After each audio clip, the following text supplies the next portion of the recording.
జమ్మూ కాశ్మీర్లో ఎన్కౌంటర్ జరిగింది. భద్రతా దళాల కాల్పులు ఇద్దరు ఉగ్రవాదులు మృతి చెందారు. గురేజ్ సెక్టార్ నుంచి చొరబాటుకు ఉగ్రవాదులు ప్రయత్నించగా భద్రతా దళాలు ఎన్కౌంటర్ చేస్తారు.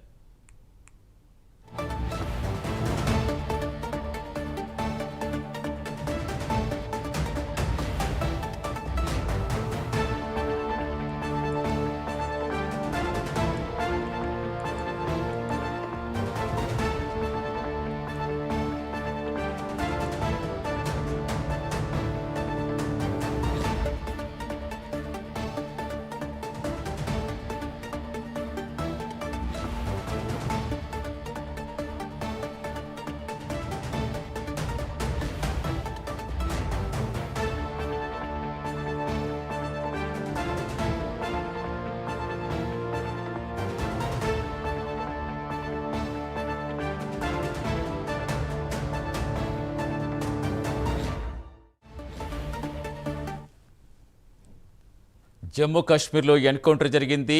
భద్రతా దళాల కాల్పుల్లో ఇద్దరు ఉగ్రవాదులు మృతి చెందారు. పూర్తి సమాచారం ఇచ్చేందుకు మా నేషనల్ బ్యూరో చీఫ్ కళా జానుతున్నారు. కళా, ఎన్కౌంటర్ సంబంధించి ఏం చెప్తున్నారు అధికారులు?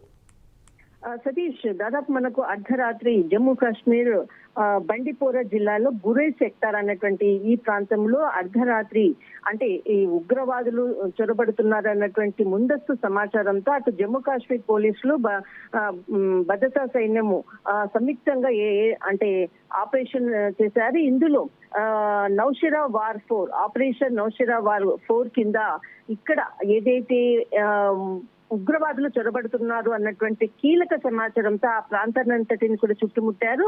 ఒక గుంపుగా వస్తున్నటువంటి సమాచారంతో ముఖ్యంగా ఆ ప్రాంతాన్ని అంతటిని కూడా భారత సైన్యము చుట్టుముట్టి ఇద్దరు ఉగ్రవాదులను కూడా ఎదురు కాల్పుల్లో అటు ఉగ్రవాదులకు తర్వాత భారత సైన్యానికి కూడా కాల్పులు జరిగాయి. ఇందులో ఇద్దరు ఉగ్రవాదులను హతమార్చినట్లు కూడా కొద్దిసేపటి క్రితం అధికారికంగా ప్రకటించడం జరిగింది.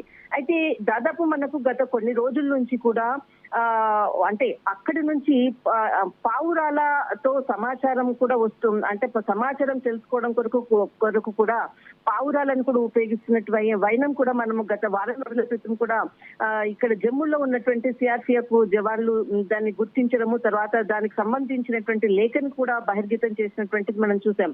అయితే ఈ విధంగా నిన్న అర్ధరాత్రి ఏదైతే ఉగ్రవాదులను హతమార్చిన తర్వాత వీరికి సంబంధించినటువంటి పూర్తి సమాచారాన్ని కూడా రాబట్టారు.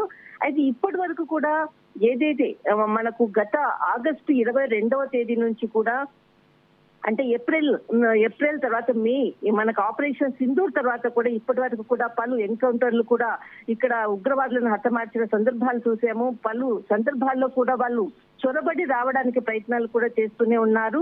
కానీ పాకిస్తాన్ ఎప్పుడు కూడా చొరబడ్డానికి వివిధ మార్గాలను ఎన్నుకుంటుంది. కానీ ఎప్పటికప్పుడు కూడా భారత సైన్యం తిప్పికొడుతుంది. అయితే రాత్రి జరిగినటువంటి దాడిలో మాత్రము వీరు పాకిస్తాన్ కి సంబంధించినటువంటి వారు అంటే నౌషెరా సెక్టార్ ఏదైతే ఉందో ఆ ప్రాంతం గుండా కూడా గురి సెక్టార్ నుంచి కూడా అక్కడ నుంచి చొచ్చుకొని రావాలని ప్రయత్నాలు చేశారు. కానీ వాటిని విఫల అక్కడ అంటే భారత సైన్యం కాల్పులతోటి అక్కడ ఉగ్రవాదులను హతమార్చారు. తర్వాత ఏదైతే మనకు ఇప్పటి వరకు అంటే ఏప్రిల్ 22 నుంచి ఆగస్టు వరకు కూడా మనకు 6 ఎన్కౌంటర్ జరిగాయి. అందులో మనకు ఒకటి కుల్గాం శ్రీనగర్ దగ్గర జరిగింది ఒకటి ఎన్కౌంటర్. అందులో ఇద్దరు పాకిస్తాన్ కి సంబంధించినటువంటి ఉగ్రవాదులను హతమార్చారు.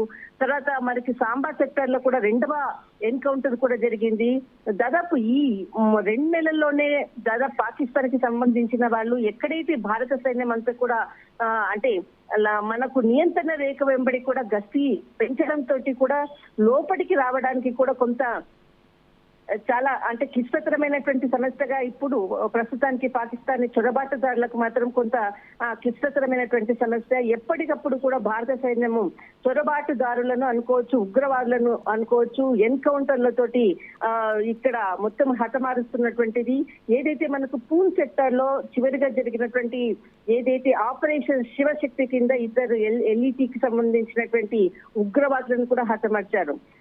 దాదాపు నిన్న సాయంత్రం కూడా ఏదైతే ఆపరేషన్ సింధూర్ సమయంలో అంటే అక్కడ అంటే ఏదైతే పివోక్ బార్డర్ లో ఉన్నటువంటి అక్కడ ఉగ్రవాద స్థావరాలను హతమార్చినటువంటి ఆపరేషన్ సింధూర్ లో సమయస్ఫూర్తి ప్రదర్శించినటువంటి కమాండోలను, తర్వాత ఆర్మీ ఆఫీసర్స్ ని కూడా ఇక్కడ కేంద్ర హోంశాఖ మంత్రి అమిత్ షా ప్రత్యేకంగా మాట్లాడి సన్మానించినటువంటి సందర్భం నిన్న సాయంత్రము.